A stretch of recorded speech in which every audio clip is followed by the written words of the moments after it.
In 1914, as the Great War engulfed Europe, the United States stood firmly neutral. President Woodrow Wilson, echoing a nation wary of foreign conflicts, pledged to keep America out of the fray.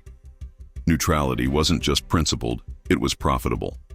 Britain and France relied heavily on U.S. goods, and the U.S. economy flourished from it. There was no reason to get involved while dozens of shipments crossed the Atlantic each week and brought home billions in revenue. But beneath those ships, a new threat lurked. German U-boats, silent and deadly, hunting merchant and passenger ships. In early 1915, Germany, choked by Britain's naval blockade, unleashed unrestricted submarine warfare.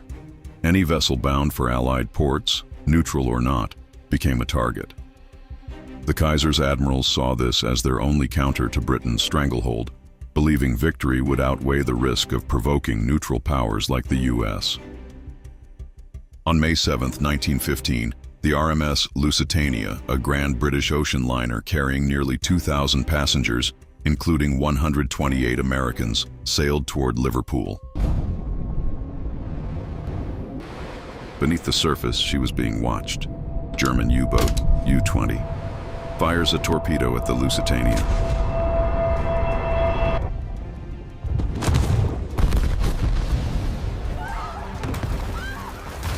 The explosion sank the Lusitania in just 18 minutes, claiming 1,198 souls. The Germans justified the attack, claiming the ship was carrying munitions.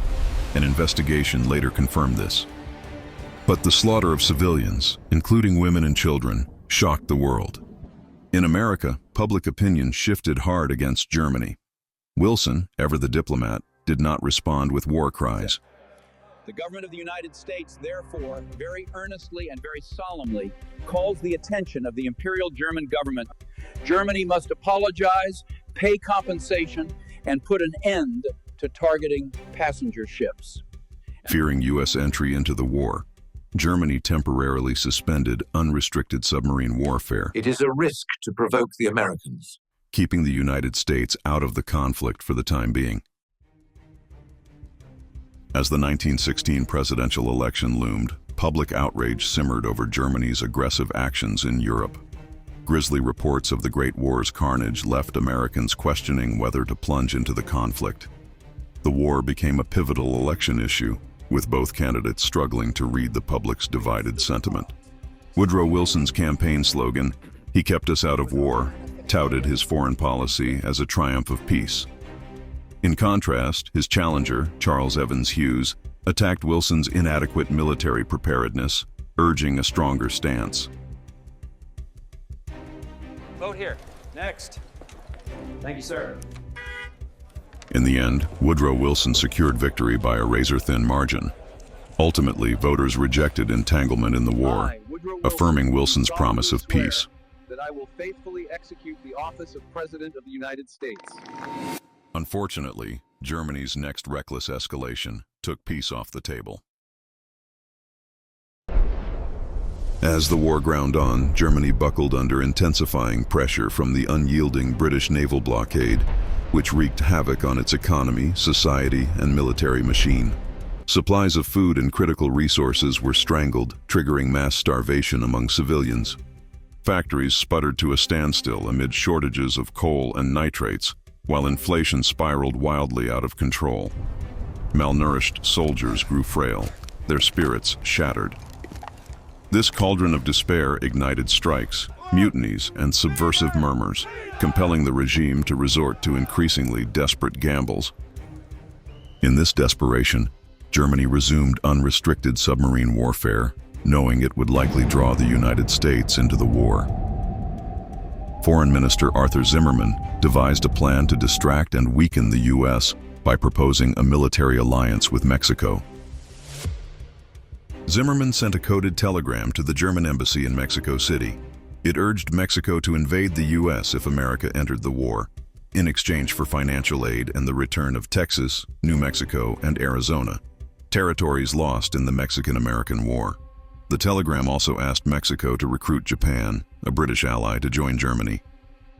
The message was sent using 3 routes, including a transatlantic cable owned by the U.S. State Department.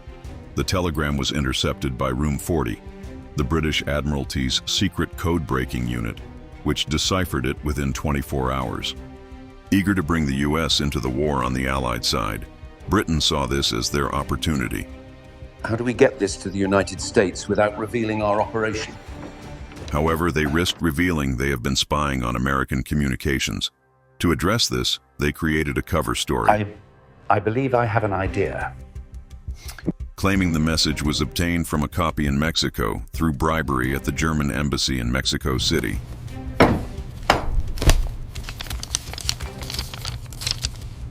On February 26, 1917, when the decoded telegram reached his desk, Woodrow Wilson couldn't believe what he was reading.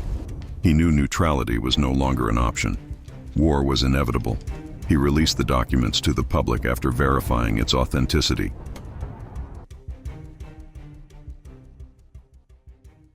It is a fearful thing to lead this great peaceful people into war, into the most terrible and disastrous of all wars.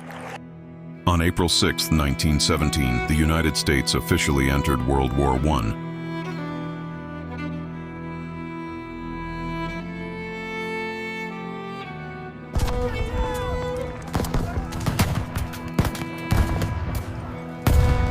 We're taking heavy fire!